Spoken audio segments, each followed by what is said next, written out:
Hello guys, welcome back to my YouTube channel. So we were discussing chapter number one, that was appointment and qualification of directors, and we have discussed till question number four. So now let's proceed to question number five. So in this question, there is Mr. Nagarjan, one of the directors of MGT Mechanics Limited, due to his own business interest, decided to resign as director and accordingly sent his resignation letter dated 12th of June 2021 to the company, stating that he intends to resign with effect from 15th of June 2021.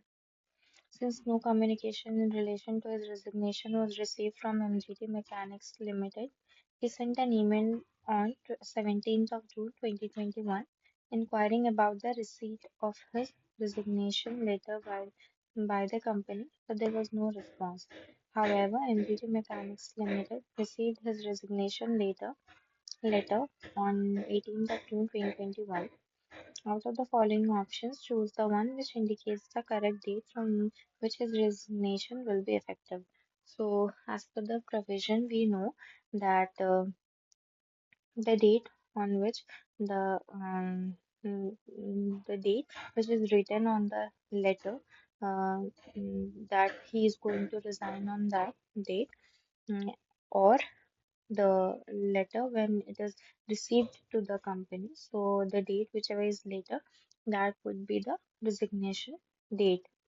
Okay, so we can see that Mr. Nagarjan has given a letter stating that he wants to resign on 15th of June, and the date on which the company receives the letter is on 18th of June.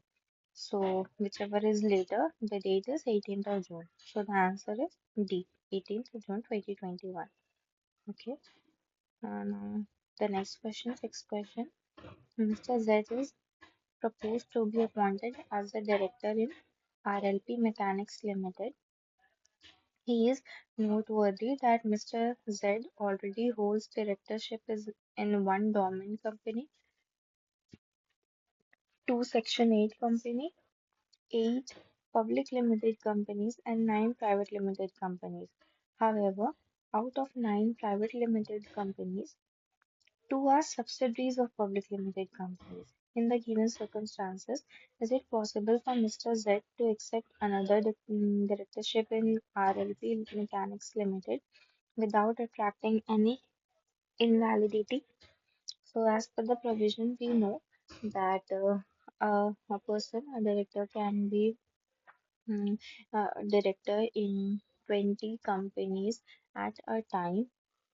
Okay, he can hold in 20 private limited companies at a time. He can hold the directorship, or if he is holding the directorship in public limited company, then the limit is 10 companies.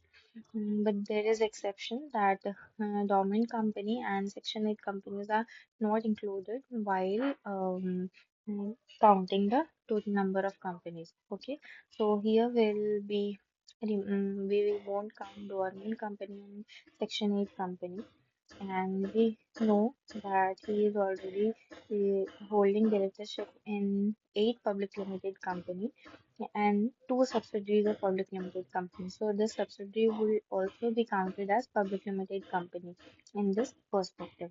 Okay. No. Okay. So we can see that the limit for public limited company is exhausted. So mm, he cannot hold any other directorship now. Okay, so if we check, so the first option, it says it is not possible for Mr. Z to accept another directorship in RLP Mechanics Limited since he is already holding directorship in 20 companies. No, this is not the correct option.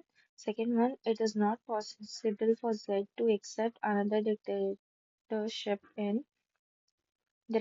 in RLP Mechanics Limited since he is already holding directorship in a public limited company and two such private limited companies which are subsidiaries of public limited companies. Okay, so I guess the B is the answer. Let's check another options as well. Is it possible for Mr. Z to accept another directorship in RLP Mechanics Limited since Section 8 companies and dormant companies are excluded while calculating the limit of 20 companies? No. D. It is possible for Mr. Z to accept another directorship in Algorithm Limited since there is no limit on holding a number of directorships. So this is also not correct. So our answer is B.